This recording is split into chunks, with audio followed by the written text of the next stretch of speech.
Again, welcome back. So let me. I'll assume that from your side you can see my screen. Okay. Uh, we have left out with few things that we need to cover in module one. Let me quickly jump to the topics which I have left out. We have discussed four different types of three biasing schemes. As per our syllabus, we have discussed fixed VGS biasing. We have seen that how fixing gate to source voltage we can maintain constant drain current in the MOSFET. That's a first type of biasing. In second biasing, we have seen that we have fixed gate voltage with reference to ground, and we have connected a resistor between the source and the ground, and we call that resistor as degenerated resistor because it introduces negative feedback. And we have seen that how this drain current in this circuit, okay, whether it is stable or not, we have seen that also.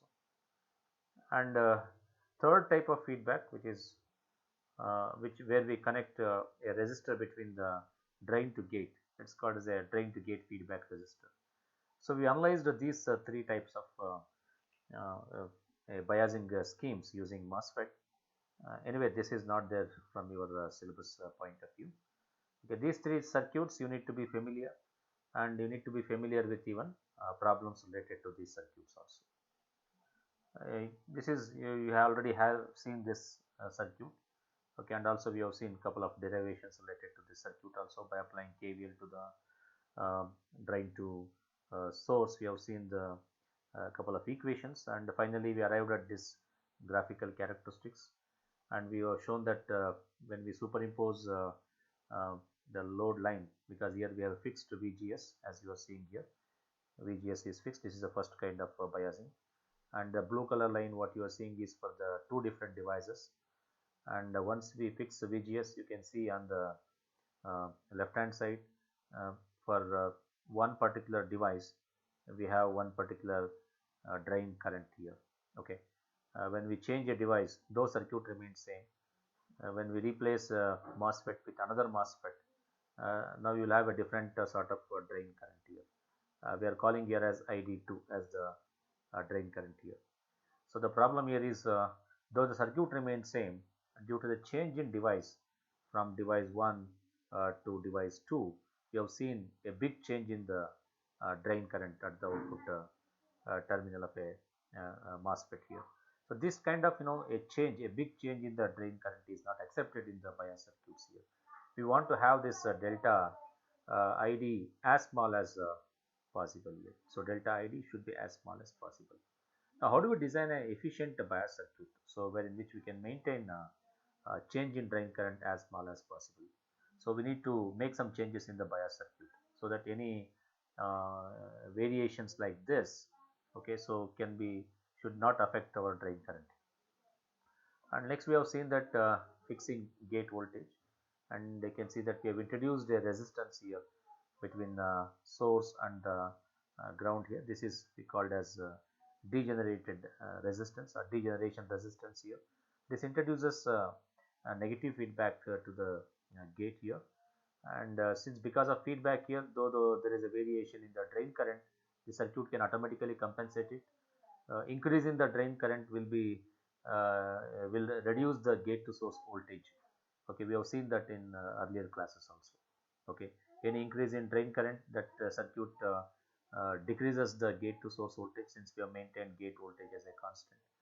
And any decrease in drain current here, okay, so corresponding gate source voltage will increase, and it maintains the constant drain current at the output. The same thing can be seen even in the characteristics also. As you are seeing here, the device, the blue color shows the device characteristics. We have seen the equations, drain current equation, right?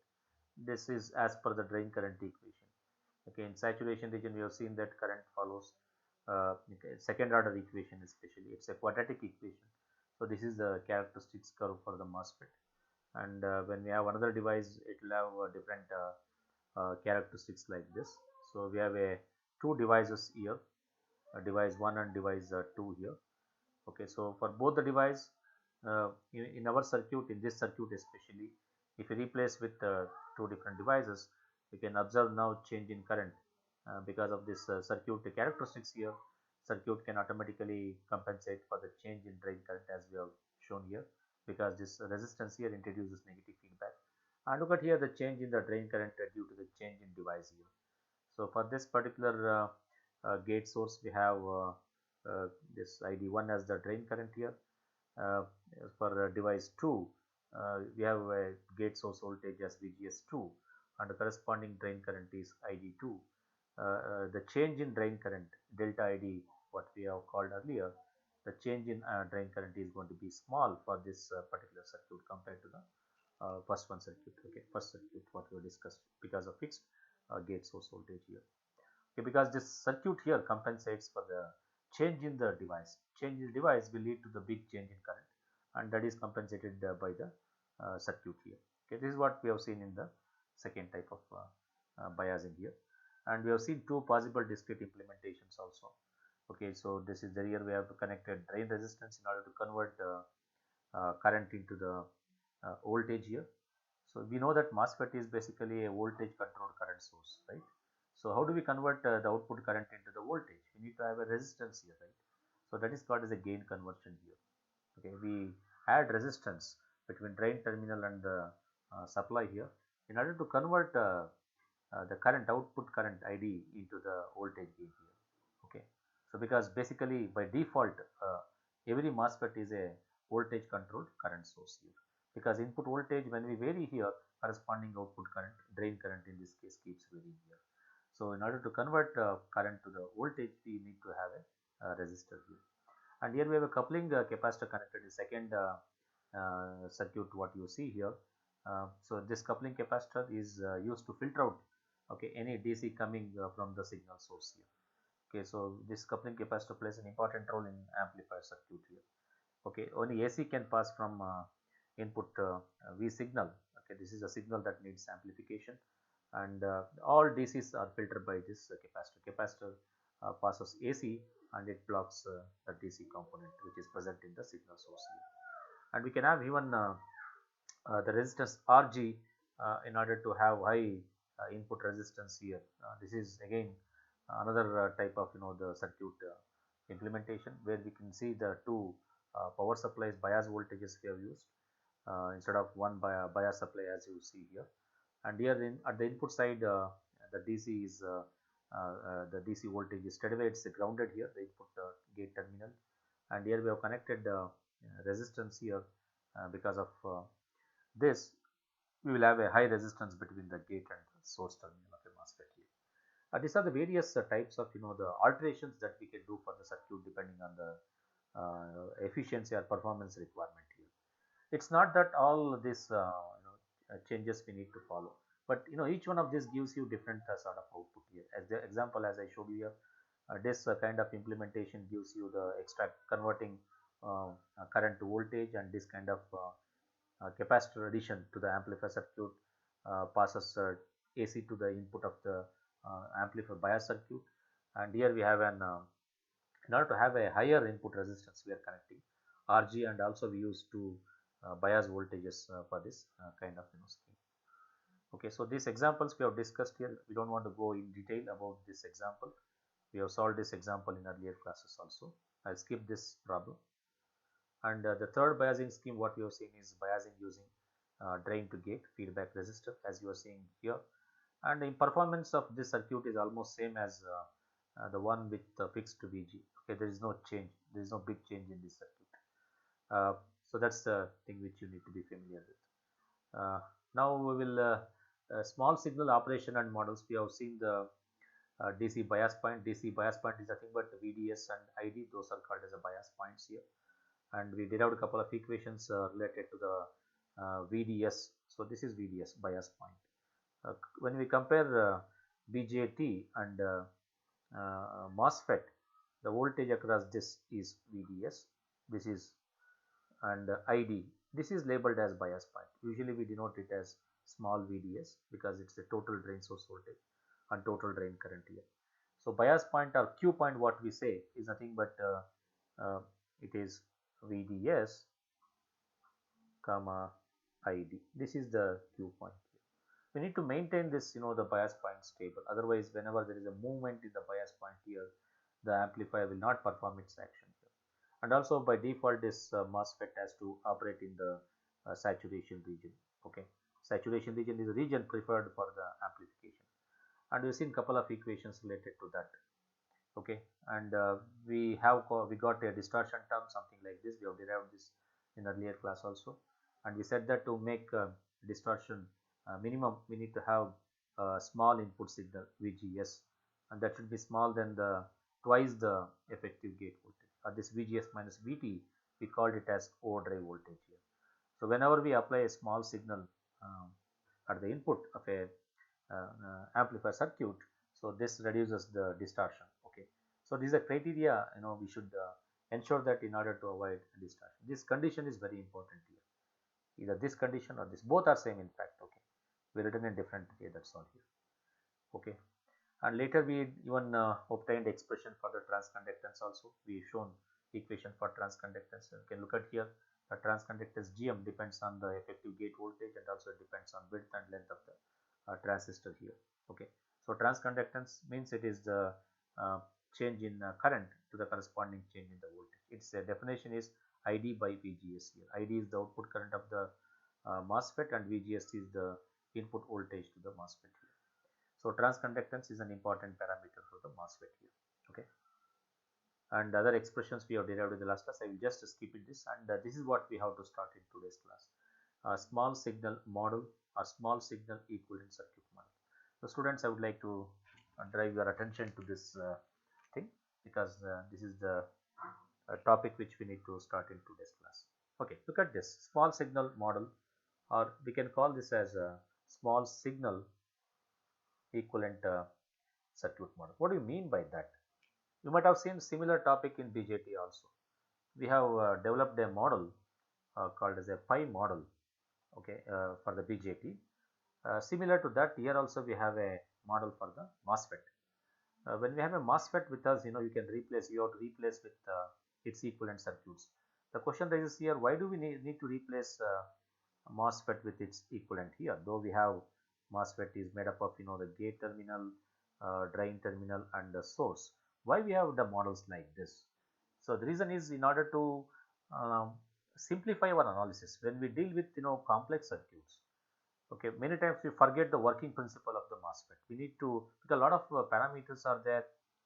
Understanding each and every parameter of this MOSFET, looking at symbolic notation perspective is a bit difficult. So now that's why the designers have arrived with the different sort of models. Again, even now it is open. Anybody can come out with a model for the this MOSFET here. Okay, one model which we are studying here is going to be the model which is shown here. This is an alternative representation of this MOSFET here. As you can see, there is a gate terminal. You can also see in the model there is a gate terminal, there is a drain terminal, there is a source terminal here. So with reference to this, all these three terminals within this symbol, okay, the MOSFET can be represented with various elements. What are those elements we will see here? So between the gate and source, you can see it. This line represents a gate terminal. Between the gate and the source, as you can see, there is an open circuit here. Okay, even in the symbolic representation also you can see that there is between the gate and source there is an isolation here, right? What this separation indicates, there is a silicon dioxide, right? This empty space shows silicon dioxide. So this is a drain region, and this is going to be a source region, and between the gate and source and gate and drain there is an open circuit, of course, because in physical structure we have shown that there is a silicon dioxide separating the gate and drain and gate and source. But same thing is also shown in the equivalent circuit. There is an open circuit between the gate and source and gate and the drain, as you are seeing here. But voltage exists between the gate and source. We are applying some voltage in circuit, applications. We are applying some voltage between the gate and source. But physically, the gate and source and gate and drain, they are open circuit. Okay, within the symbol what you are seeing here. Likewise, even in equivalent circuit also, it is left or open circuit here between the gate and source and gate and drain here. But voltage, if you want to use this in any circuit applications, we may have to apply voltage between the gate and source. That's what here we have shown. Any voltage applied between the gate and source is shown as VGS here. Look at here, this is a gate source voltage, the voltage that exists between the gate and source here. And other things, look at from the output side here. There is a dependent current source here, which we have shown with a symbol of the rhombus kind of symbol here, with an arrow mark inside that. Whenever you see an arrow mark inside like this, that means it is a current source, right? It is a current source. And many times we write the same symbol with circle like this. This symbol is different from this symbol here. This is independent current source. Current flowing here will not depend on any other part of the circuit, whereas here current flowing here depends on the other part of the circuit. Other part of circuit in the sense, as you can see, the magnitude of current flowing here is Gm times Vgs. This is the magnitude of current flowing here. Magnitude in the sense how much quantity current is flowing and where it is flowing. That's also an important here. Actual this if you look at this model, the model says that current is flowing from drain terminal to the source terminal here, and the current that is flowing like this from drain terminal to source terminal here, this current here, the value or magnitude of this current now depends on these two terms here, Gm and Vgs. Gm is, we already familiar, it is a transconductance, and Vgs is nothing but voltage that exists across the open circuit gate and source. Okay, so whatever the voltage we apply here corresponding to that, and that get multiplied with the Gm, that's the magnitude of current that flows here. Example, I would say that if I apply Vgs as say 2 volts, and if I assume that 1 milliampere per volt, if that is going to be the Gm, you can see here 1 milliampere per volt. Now you can see that you can easily calculate the value of magnitude of current that is flowing here. It is nothing but 2 milliampere, that's all here. Volt cancels here, and therefore 2 milliampere current flows in the between the drain and the source here. That's how you can calculate current flowing in the drain and source. So this model represents the actual MOSFET what I have shown here in the symbolic representation here. Even if you have physical MOSFET, if you take from the laboratory also, and if you conduct an experiment in with the physical MOSFET and plot characteristics like VDS versus ID characteristics, or VGS versus ID characteristics for the actual MOSFET, and you can, if you can even simulate this circuit using CAD tool, electronic CAD tool, and if you plot characteristics of VDS versus ID flowing, or VGS versus ID, you have to plot two characteristics, of course.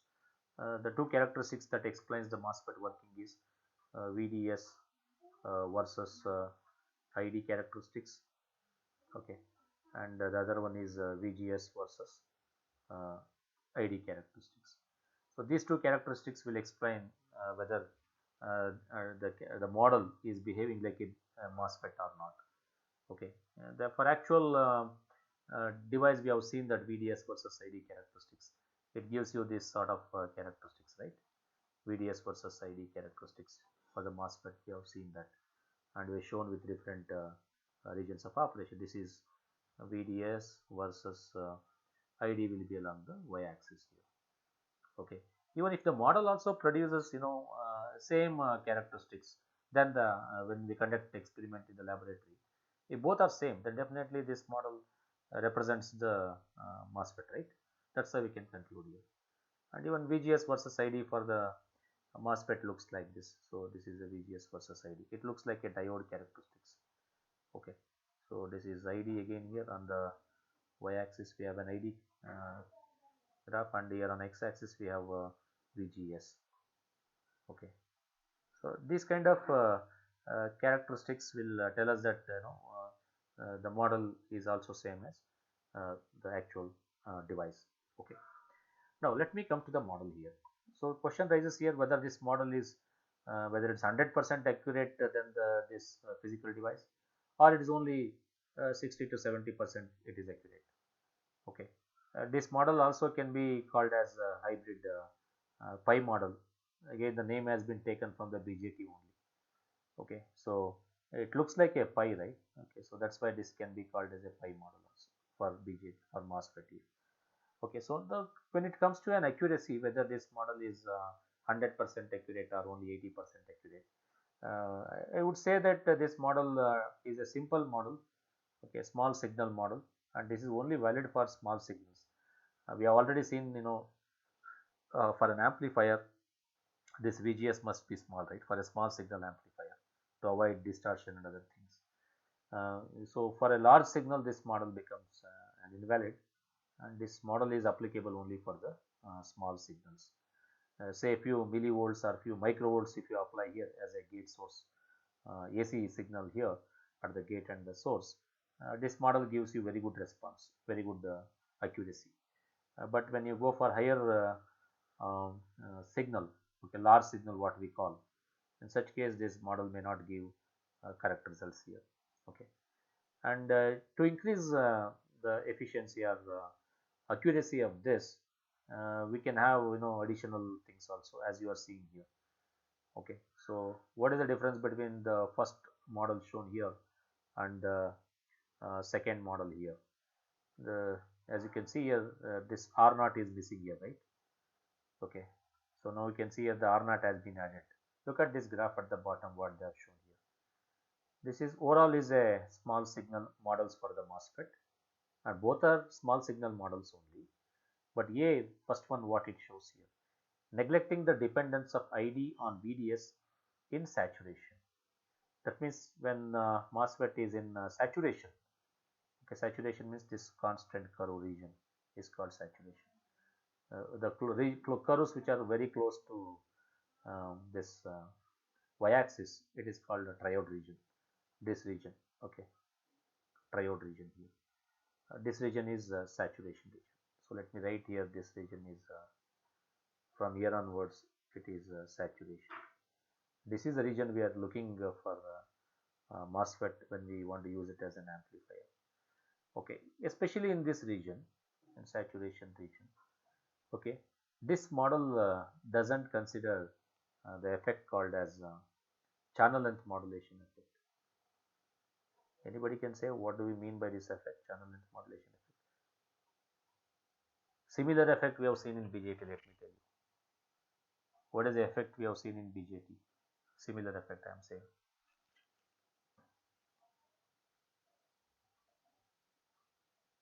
Anybody can recall?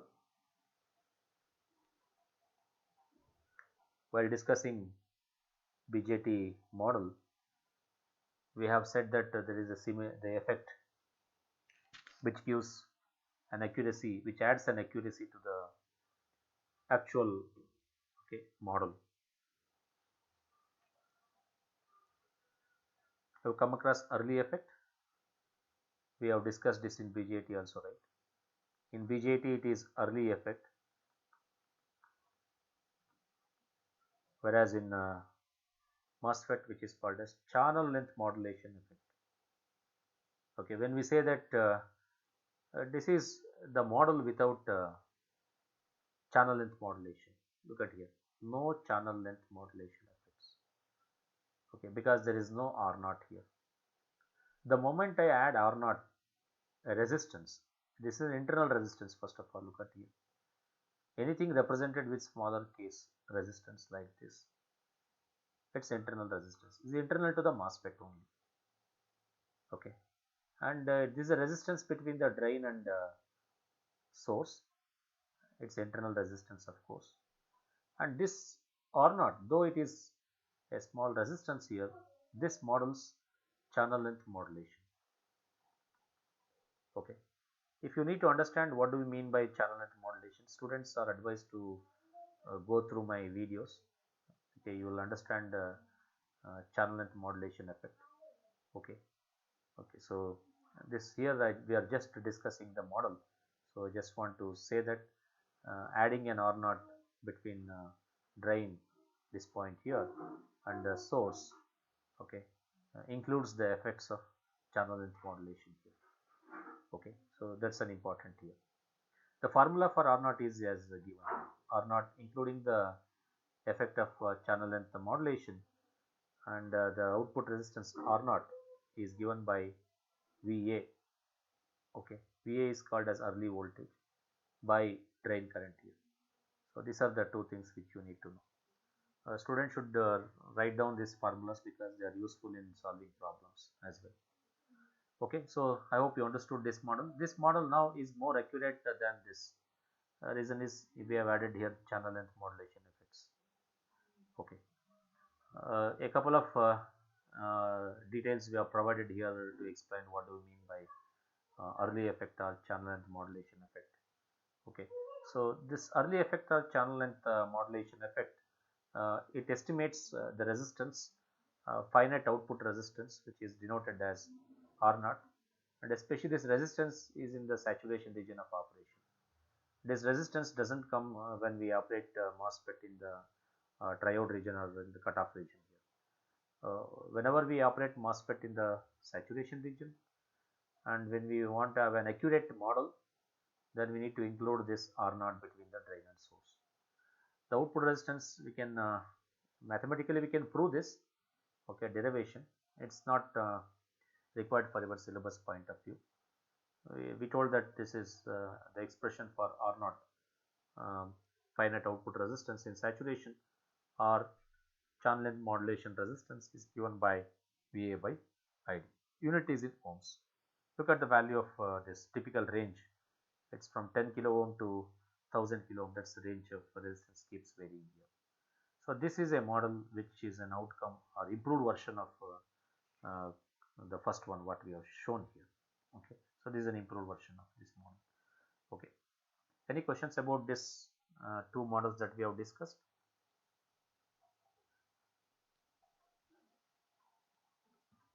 Now let us connect a, if you use this model in an amplifier circuit, we may have to connect output resistance between the drain and the source here.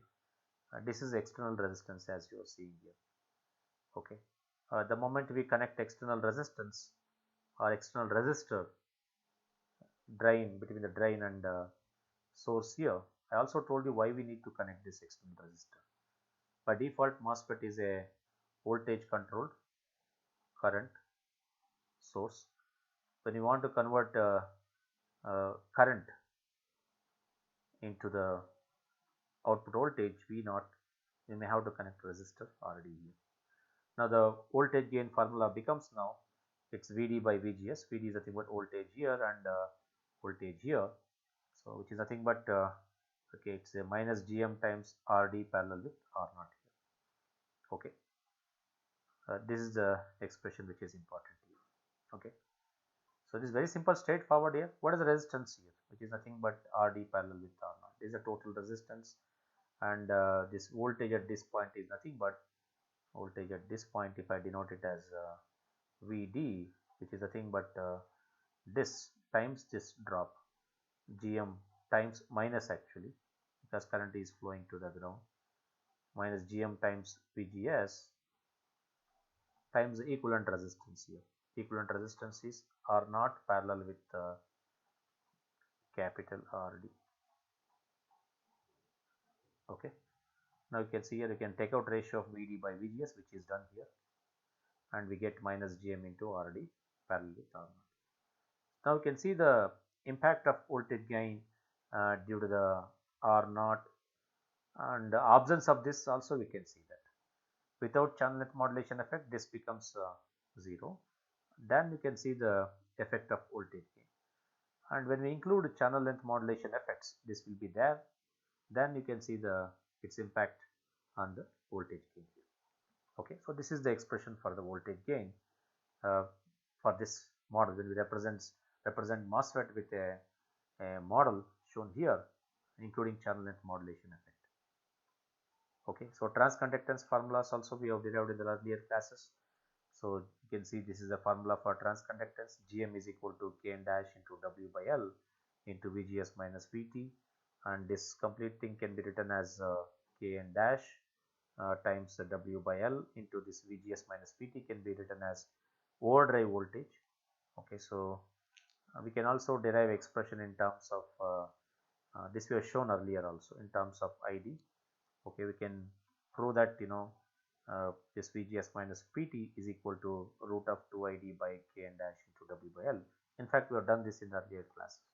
Please look into my material or videos, you will get to understand this. So Gm is equal to root of 2 Kn dash into root of W by L. We can split this.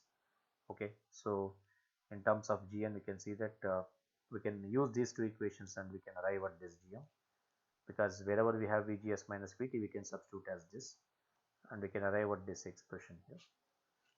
So finally, we can say that Gm is proportional to the root of aspect ratio W by L, and it is also proportional to the DC drain current. We have seen these two things in the earlier classes also.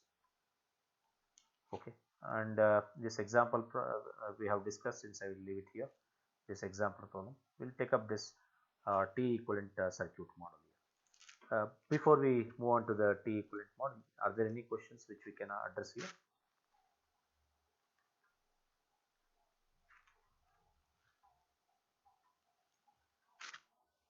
Any doubts are there? I hope everybody is following me.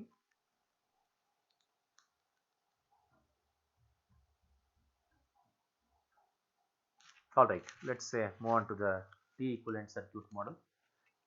Again, it's important to understand another model which is popular in MOSFET, which is called as T equivalent circuit model. Okay, let me discuss T equivalent circuit model. Okay, this model we have already seen. This is a small signal equivalent circuit model. Here we have ignored channel length modulation effect. This is a simple model for the MOSFET. As you can see, there is a gate, there is a drain, there is a source, and we have a dependent current source between the drain and source. And you can see the current here, gate current is 0. Even in real MOSFET also there is no gate current. As if you can see the MOSFET symbol here, the current flowing here in the drain terminal and the source terminal are same. If I say here there is a drain current here you will have a same IS, which is equal to ID. This is IS, and here at the gate terminal the gate current is 0. IG equals 0, because there is an open circuit between the gate and drain and gate and source.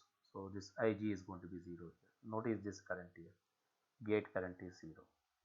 ID exists, IS exists. These two currents will be equal. Okay, so this current here will be equal to this current here, because there is no gate current here. And now we will see the changes what we do to this model in order to arrive at the model which is called as a T model. This model looks like a T shape like this. That's why it is called as a T model. T model is very popular in MOSFET. When we want to simplify amplifier circuits especially, instead of using a pi model like this, we can completely depend on this T model here. We will see that how to convert this simple hybrid pi model to the T model like this. A simple, the alteration to this hybrid pi model, we can obtain an T model here. Okay, look at the changes here. The first step what we do here is as you are seeing here, only one current source here. Okay, look at here what we have done here. We have replicated that with another current source here. So there is a GM-VGS, there is a GM-VGS.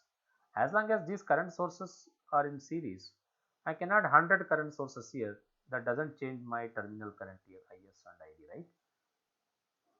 I hope you understood this. Since both current sources are in series, okay, the current flowing here and the current flowing here doesn't give any different value. As long as they are in series, I can add any number of current source in this path. Okay, there is a specific reason here why we have duplicated this current source here. And look at here, we have given here a node and we have labeled that as a X here. And rest all things remain same. Do you think here this model has been altered here? I don't think so. Just what we have done is we have duplicated this current source. By duplicating this current source, this model has not changed its terminal characteristics to that of this. Okay, so this is again the model remains same as hybrid pi model. Okay, as long as this id and is doesn't change, we can add any number of current sources in series here. This is, I hope the step number 2 is clear to you. This is B. So what does B represents here? Okay, this is a development of T equivalent circuit model. For simplicity, R naught has been omitted, but can be added between D and S in the T model. Later on we can add here. Okay, whatever we have ignored here. Look at next step here. Transformation from here to here we have seen what changes we made. Now let us see from here to here what changes we are going to make. Okay, you observe here this point here, the x point what you have seen here, this node what I said earlier, I am going to connect this to here. That's what we have done here. By connecting this x node to the gate, again it doesn't alter the terminal characteristics. The reason is, see, the gate current anyway it is 0, and the current that is flowing here, as long as this gate current is 0, the current that is flowing into the drain from the drain and leaving the source, both are same. So this point now x is connected to the gate point here. Since we here, even here also, if you treat this as a node, you can see the current entering here. Current entering here is GMVGS, current leaving is GMVGS, and gate current is going to be 0. This current doesn't affect this model here, okay, to a large extent here. So therefore we have connected this x point to the gate here. Okay, so I hope you understand the third transformation what we did. There is the first transformation, second transformation, and now we are going to do third transformation, of course. Okay, any questions here about second transformation here, what we have done here, without affecting the original model? We are doing all this transformation here. And finally you can see that we have made this in the form of a T here, and we replaced this current source between this point x. This is now the point x here, what you are seeing here. This is a point x here. Between the point x and the source, you can see we have converted this current source into a resistance here. The students, if you are familiar with the network theory, there is a theorem called as absorption theorem. From that you will understand that as long as the current flowing here, okay, is constant here, and the current source can be represented with a resistance here. Okay, that current coming out, if it is a constant here, this can be represented with a resistance here. The derivation part, as per the absorption theorem, is shown here. As far as the current entering here and current that is leaving here, if it is a constant, then we can replace this current source with a resistance here. Let us see how it can be done. So we know that resistance is between the gate and the source. If I want to call this as it's a VGS by IS, that is the current here. Okay, VGS is kept as it is, but IS, you can see here, this current, magnitude of this current is now equivalent to this or this, because anyway it is in series, right? So it can be written as GM into VGS, and VGS cancels here, and look at now RGS here. RGS is now equivalent to 1 by GM. That means the current source here, what we have seen, it's equivalent to the resistance, whose value is 1 by GM. So you can see now here, in place of this current source here, dependent current source, as per the absorption theorem, as long as current flowing entering this and leaving this, if it is a constant, we can replace this with a resistance with 1 by GM. Okay, so that means resistance seen by the MOSFET, this is a MOSFET now. You can see we have replaced here the current source with a resistance 1 by GM, and across that the voltage is VGS. As long as voltage is constant here, current flowing through this is a constant, we can replace with the resistance 1 by Gm, where the derivation part was shown here. Okay. Now this is the model called as a T model, which is quite popular uh, whenever we need to simplify complex MOSFET circuits. We can replace MOSFET with its T model like this. Now this mimics the working of the actual MOSFET here. In actual MOSFET also we can see that there is a current flowing from drain to source, which is dependent current. This current depends on gate source voltage here, VGS. Here we have a gate and here we have a source here. Depending on this, current varies here. This is Gm into VGS, and there is a resistance at the source terminal. As you are seeing from the source terminal here, the resistance seen is nothing but 1 by Gm. Okay. So this is how the T model we can arrive at here. Are there any questions which you can answer in this T model? And now onwards, see, in any MOSFET circuit, the MOSFET can be replaced with the T model like this. Okay, in future we are going to discuss three important amplifiers which are built on the MOSFET: common source, common gate, common drain. Those three amplifiers we will simplify using this T model. The moment I say T model, you should be in a position to write this model. There is a current source between drain and gate, and the resistance between gate and the source, which is 1 by Gm, and you can see the gate is straight away connected to this node here. So this is the T model. Okay, now let us see that a few things that are missed out here. We have ignored here something called as channel length modulation effect. Now we can bring back the channel length modulation effect, and now we can see that model still becomes accurate here.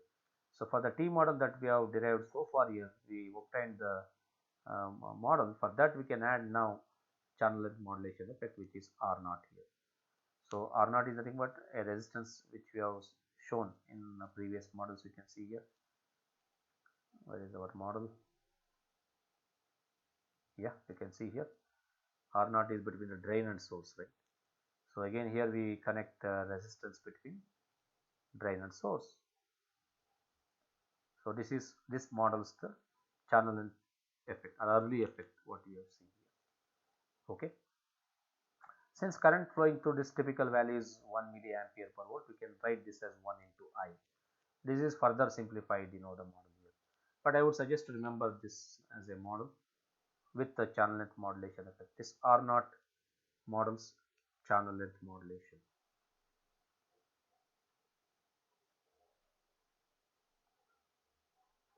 Models channel length modulation effect. That's why this R naught is included. Otherwise, you have to remember if in case if we say that there is no channel length modulation effect, we can remove these things. Okay, that's how we can model this. Any questions about this? Still, this input resistance is going to be very large for the MOSFET. Okay, because the input current is going to be 0. Okay, the resistance is very large. R naught is added between the drain and the source ends here. This is how the model works. Okay, any questions are there? Further, we can go more deeper into this model by adding body effect. Okay, so you can see here, though this is not required for your syllabus point of view, as an additional information point of view, I'm just saying here. This model we have seen just now, we have seen till here. Okay, but now see, when we add this additional terminal, like fourth terminal, bulk. Okay, when there is a voltage applied between this source and bulk here, and there is a current flowing even through that also. Okay, you can see here there is a current flow. That current flow is again modeled like a current source here. Okay, so GMB is nothing but the body transconductance. P indicates body or bulk transconductance. This is without including body or fourth terminal here. If we add fourth terminal, the model becomes like this: GMB into VBS. So VBS is nothing but it is a voltage applied between the bulk and the source. So that gives us additional current here. but most of the times we don't discuss this model because this is again in detail, in depth we are doing the MOSFET. But anybody wants to include body effect, then we can uh, add this current source in series. And here we have a relationship between the GMB and the GM here. It's called a psi times GM. Okay. Few things we are not going to derive, but still you need to be familiar with the formulas. Okay, and there's again equations related to that. Since it's out of syllabus, we don't want to cover this topic itself, but anyway, just as a, since it has come, I'll just explain you the this additional model. But I would like to advise everybody to remember this with channel length modulation effect, and without you need to remember this model. Those two things are sufficient here. Any questions so far? Okay.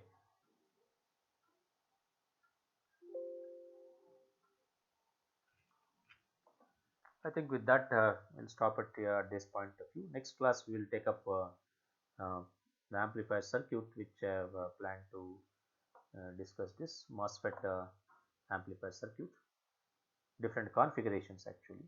We'll start with the different configurations and later we will move on to the specific common source amplifier. Okay. This material is already uploaded onto the Google Classroom, so I advise the students to go through this. So these are the three different configurations I just want to discuss in the next class. Look at our syllabus for module 2. So far we have covered entire all topics of module 1. Now in module 2 we may have to start with basic configurations, and also we need to explain the different amplifier parameters, amplifier parameter that characterize the amplifier, and finally we need to discuss CS amplifier with and without source resistance. So that's already material has been uploaded here. You can see that these are the basic amplifier configurations. This will take up in the next class here. Any questions so far before we wrap up today's class? In today's class we just discussed hybrid pi model and T model. Just go through that, and if you have any questions you can bring it to my notice even in next class also. Okay.